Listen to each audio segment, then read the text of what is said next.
Homeless people chose that life, and housing, food, and healthcare is not a right. If someone doesn't want to work, they do not deserve to be here.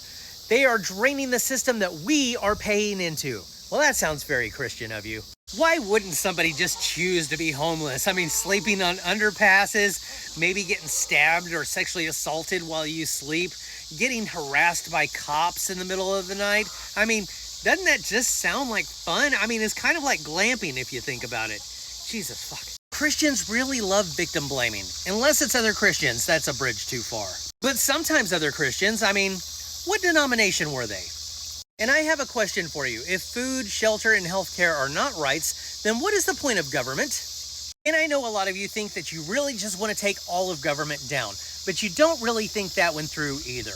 Without government, you don't have things like roads and schools and snowplows in the winter. You don't have public parks or libraries. Without government, you wouldn't have the internet to be talking on right now. And it's really strange to me that the richest nation that ever existed on this entire planet has all the money in the world for wars and tax breaks for billionaires, but somehow they just can't afford to feed, clothe, shelter, and give healthcare to their most vulnerable citizens. The mark of a good society is how it treats the most vulnerable among them, and if that's the case, the United States is failing miserably.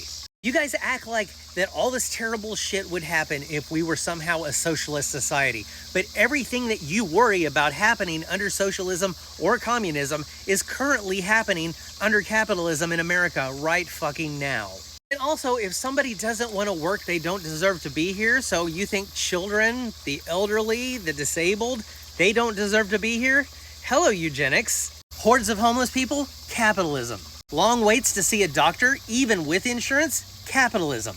The government systematically taking rights away from people? Capitalism. Is the government trying to force its religion on you? Oh, that must be socialism. No, it's capitalism. Our healthcare system is failing because of capitalism.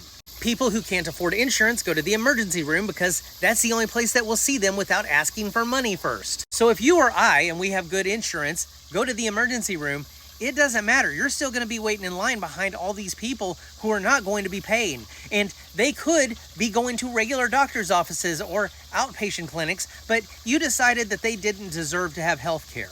Oh, and by the way, your taxes, they're still paying into all that. And don't try to blame this on illegal immigrants either, because they are less likely to go to the emergency room than anybody else because they're afraid they might get deported if they go and check in. Everything that you're upset about in this country, you vote for. You voted for this to happen to other people because you have no empathy, but it's happening to you too, and you just don't understand why.